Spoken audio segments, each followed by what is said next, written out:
Os Estados Unidos anunciaram nesta quinta-feira que vão classificar o PCC e o Comando Vermelho como organizações terroristas.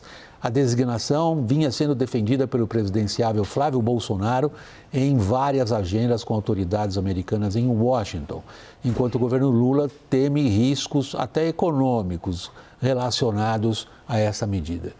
Vamos tentar entender os impactos disso, confira. As designações do Comando Vermelho e do Primeiro Comando da Capital como grupos terroristas foram divulgadas pelo Departamento de Estado americano nesta quinta-feira e ignoram a tentativa do Brasil de barrar a iniciativa. O governo Lula buscava negociar um pacote com Donald Trump para o combate ao crime organizado. A classificação já era estudada pelo governo Trump, mas o anúncio ocorre após a visita do senador Flávio Bolsonaro, pré-candidato a presidente, ao secretário de Estado norte-americano Marco Rubio. As designações abrem espaço para interferência americana em território brasileiro. O governo teme ainda a exploração política do tema por bolsonaristas durante a campanha eleitoral. Rubio diz que o governo Trump usará todas as ferramentas disponíveis para assegurar os interesses dos Estados Unidos e interromper o fluxo de recursos que financiam narcoterroristas violentos. A medida dá instrumentos a Washington para impor restrições capazes de afetar o sistema financeiro brasileiro. Empresas e instituições financeiras do país ficam expostas por manter negócios, contratos ou transações de qualquer natureza com suspeitos de ligação com o PCC e o CV.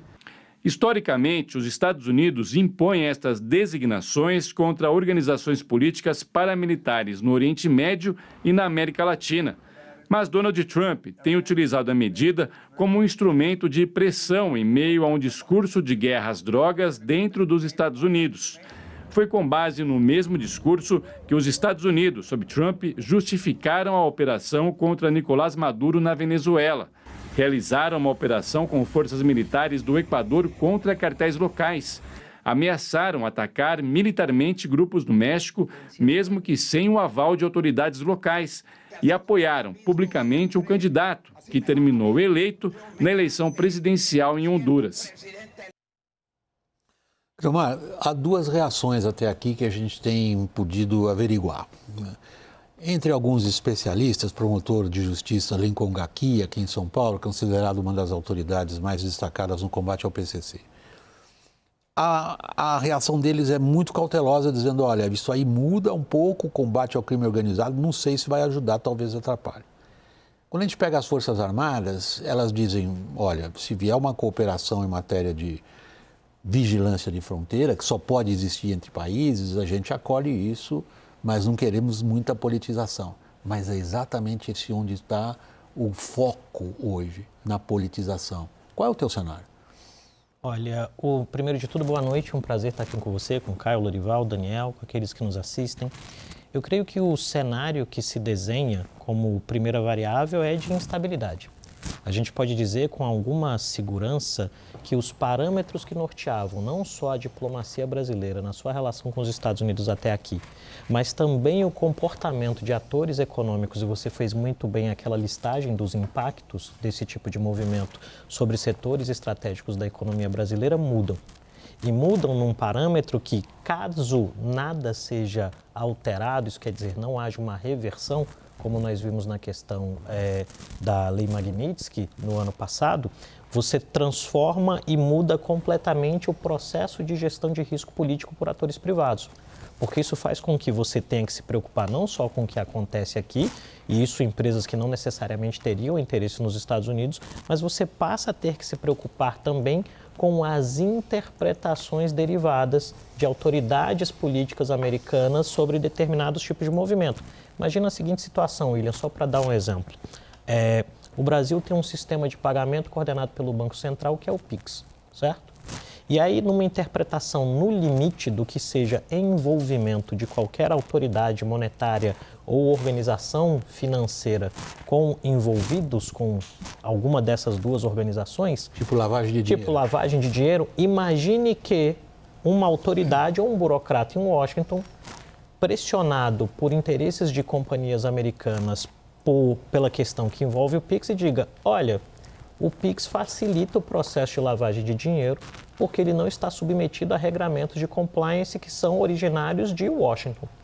Isso muda o precedente e os marcadores do tabuleiro de maneira muito profunda e faz com que um gestor de empresa financeira brasileira que ontem estava preocupado apenas com o cenário eleitoral local e as eventuais oscilações de preferências em favor de Bolsonaro, de Lula ou de qualquer outro candidato, a partir de amanhã de manhã, ele tem que começar a se preocupar também com como Washington vai validar essa decisão. Você está levantando isso como hipótese, se eu estou interpretando você corretamente, mas é uma linha de raciocínio que está na cabeça de todo mundo, Lorival. Isto é para valer ou é uma, digamos, típica ação político-eleitoreira que se esvai em todo o impacto que tem, em repercussão na internet, nas declarações de políticos? É para valer? Ela cria fatos consumados.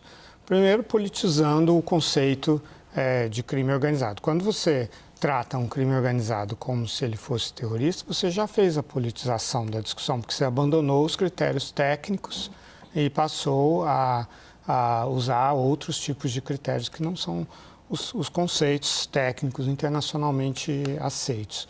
Esse é um aspecto. E o outro é que muda o balanço de poder entre Brasil e Estados Unidos, porque os Estados Unidos adotam novas ferramentas que antes ele não tinha, que até algumas horas atrás ele não tinha ferramentas de pressão sobre o Brasil para impor os seus interesses, os seus desejos. E fica legalmente respaldado para tratar como questões de segurança nacional e de defesa nacional, questões que antes eram tratadas como questões comerciais, questões regulatórias, questões financeiras e nas suas especificidades. E até mesmo questões de segurança, estritamente, quando se trata do controle do crime organizado, do narcotráfico, do tráfico de drogas, do tráfico de armas e assim por diante, tráfico de pessoas. Pode escolher qualquer tipo de crime organizado. Agora, quando os Estados Unidos dizem, não, existem grupos no Brasil abrigados pelo Estado brasileiro, que representam uma ameaça à segurança nacional, e a doutrina de segurança nacional adotada pelos Estados Unidos contra o terrorismo, sobretudo a partir do dia 11 de setembro de 2001, é uma doutrina de militarização. Diferente da Europa, até hoje é a polícia que combate o terrorismo na Europa. Estados Unidos não. Isso é entregue às Forças Armadas, com consequências que a gente viu recentemente na Venezuela, por exemplo. A captura de Nicolás Maduro foi uma operação militar. Então, enquanto Nicolás Maduro e a Venezuela são um regime ditatorial, o Brasil ainda é uma democracia. Então, você abre caminho para uma arbitrariedade, para uma projeção de poder dos Estados Unidos sobre o Brasil que não havia até algumas horas atrás. Como é que o governo brasileiro está reagindo? Caio, Daniel. Eu sinto muita cautela, não há uma manifestação oficial ainda. Ministério da Justiça, Itamaraty, Palácio do Planalto em interlocução, porque é visto dentro do governo como uma questão atinente à segurança pública e não à questão nacional, de defesa nacional. Entendendo, primeiro, que se trata de uma medida política para ajudar a candidatura adversária, Flávio Bolsonaro, e segundo, tentando validar e entender até onde seria aplicada na prática mesmo, né? Com sanções econômicas, que tipo de intervenção poderia ocorrer, se é que ocorrerá, né? Entende-se que há uma legitimidade, não legitimidade, mas a decisão permite que os Estados Unidos promovam ações, mas há uma dúvida no governo se os Estados Unidos tomarão essas ações ou se o objetivo era meramente político-eleitoreiro de beneficiar a candidatura adversária principal. Daniel. Havia já uma suspeita muito grande por parte do governo brasileiro, vários ministérios, assessoria internacional da Presidência da República, Itamaraty, de que o governo Trump estaria inclinado a interferir de alguma forma, a buscar um papel e jogar nas eleições brasileiras de outubro. Isso é visto como principalmente uma tentativa de politicamente influenciar, ter um papel e usar esse poder da espada, de a qualquer momento ter o poderio, as armas necessárias para aplicar instrumentos que constranjam de alguma forma a economia brasileira e possam prejudicar. Se os Estados Unidos vão fazer isso ou não, há uma grande dúvida no governo brasileiro. Diferentemente do tarifaço no ano passado, hoje existem canais entre governo brasileiro e Washington que estão já devidamente fluidos, consolidados. O problema é, para o governo brasileiro, que o bolsonarismo também tem isso com boa parte, principalmente do Departamento de Estado. O que a gente viu hoje foi uma evidência clara desses laços entre o bolsonarismo e toda aquela turma do Departamento de Estado. Marco Rubio, Christopher Landau, Darren Beattie, que é o responsável pelo Desk Brasil. Agora, foi muito lembrado hoje no Itamaraty o exemplo do México. Quando os Estados Unidos designaram o Cartel de Sinaloa, Cartel do Golfo como organizações terroristas, poucas semanas depois houve sanções a 3 instituições financeiras de médio porte, é verdade, mas havia ali uma corretora de valores mobiliários com ativos de mais de 10 bilhões de dólares entre essas instituições, que foram sancionadas e tiveram alguma restrição para fazer, por exemplo, trabalhar com remessas internacionais, participar do SWIFT, que é o sistema de pagamentos de comércio. Então, existe essa interpretação de que, por exemplo, como você tem a REAG, que teve conexões levantadas no inquérito da Polícia Federal com o PCC, qualquer outra instituição financeira em tese que trabalhou com a REAG poderia ser um alvo do Tesouro americano. O que vai mais ou menos... Não, converge bastante com o que você vinha dizendo, Creomar. Do ponto de vista do sistema financeiro brasileiro, algo parecido a isso que foi feito no México é trágico. Porque é uma das ferramentas mais duras que eles têm, que, aliás, não é nada nova. Eles vêm utilizando isso há mais de 20 anos, desde o 11 de setembro, por sinal, que é quando começaram a criar essas ferramentas de estrangulamento financeiro do que eles consideram que são organizações terroristas transnacionais. É real esse perigo para o Brasil do ponto de vista do sistema financeiro? Olha, eu vou responder parafraseando um sucesso do cinema. Eu acho que é um perigo real e talvez imediato, né? O que efetivamente se constrói aqui... E nisso eu vou me aproveitar de uma fala que o Lorival fez uns minutos antes no programa anterior, em que ele dizia que à medida que a gente se afasta da definição técnica de terrorismo e abraça a definição politizada de terrorismo, a gente vai subindo um degrauzinho numa escala de inconsequência política. E repare, quando o Caio trouxe aqui a leitura do governo, e é um elemento central desse tema, Flávio Bolsonaro vinha num momento de muita fragilização, ele buscou aonde? Buscou onde teria apoio para conseguir algum tipo de movimento. O problema do movimento não é o que ele resolve para uma pré-candidatura agora. O problema do movimento é aquilo que ele potencialmente pode gerar de crise no futuro, porque os atores políticos passam, mas as posições permanecem, e esse é o elemento central aqui, quando a gente faz esse tipo de discussão. Então, aí você está colocando um problema para a gente refletir agora em cima dele, Lorival, que é o seguinte: em que lugar o Brasil ocupa nessa constelação de ações americanas contra o que eles chamam de cartéis declarados como terroristas, organizações do crime organizado em outros países declarados como terroristas? Nós somos um caso especial. Ou nós estamos inseridos numa estratégia para dar um nome a isso, inseridos numa ação mais ampla? Eu acho que a gente tem que falar dos Estados Unidos de Trump, que são diferentes dos Estados Unidos de Joe Biden, de George Bush, de Bill Clinton. A gente teria horas aqui para discutir cada nuance de cada governo. Nos Estados Unidos de Trump existe uma estratégia nova, que é uma estratégia de segurança e de defesa, de projeção de poder sobre o hemisfério ocidental, né? Isso é algo novo, com essas nuances é inédito. Nem é nuance, é brutal. Exato. E essa é uma ferramenta que ele pode vir a utilizar para justificar uma série de ações e de arbitrariedades. E ele, na tentativa, talvez, de instalar ou de obter a vitória desse candidato que esteve ontem com ele, o Flávio Bolsonaro, daí pode surgir, o risco é real, surgir um tipo de coalizão militarista Porque o Flávio Bolsonaro é filho do Jair Bolsonaro, que mobilizou comandantes militares, autoridades militares na tentativa de se perpetuar no governo depois de ter sido derrotado nas eleições. O Trump também tentou isso, com muito menos êxito. Ambos não tiveram êxito, mas o Trump foi cortado, porque nenhum militar americano se filiou a essa tese. Agora, você tendo aqui essa justificativa de que é preciso empregar as forças militares, e aí você faz expurgos entre os comandantes que não vão aceitar porque dentro da doutrina militar brasileira isso é um risco grave. Então, assim, eles vão resistir, e aí isso se torna uma justificativa para realizar expurgos no comando, como o Trump fez. O Trump está fazendo expurgos nas Forças Armadas Americanas. Inclusive o comandante do Sul. Uma série de comandantes importantes. Então, se isso acontece se é o Flávio Bolsonaro é legitimamente eleito, né, e depois começa a tracionar essas ideias de uso das forças militares no emprego contra o crime organizado, contra o crime comum, você tem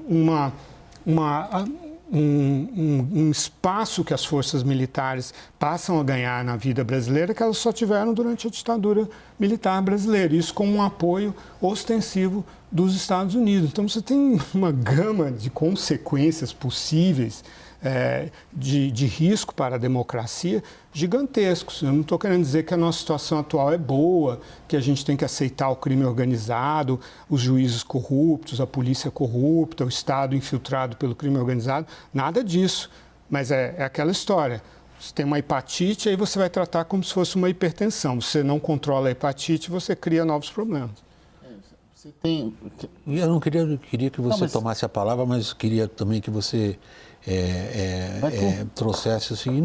Que você trouxesse o seguinte: a única manifestação de autoridade nessa área que a gente conhece até aqui, pública, precedeu em algumas horas esse anúncio em Washington. Foi do assessor especial de política internacional, Celso Amorim, segundo o jornal O Globo, participando de um evento em Moscou, nessa tarde.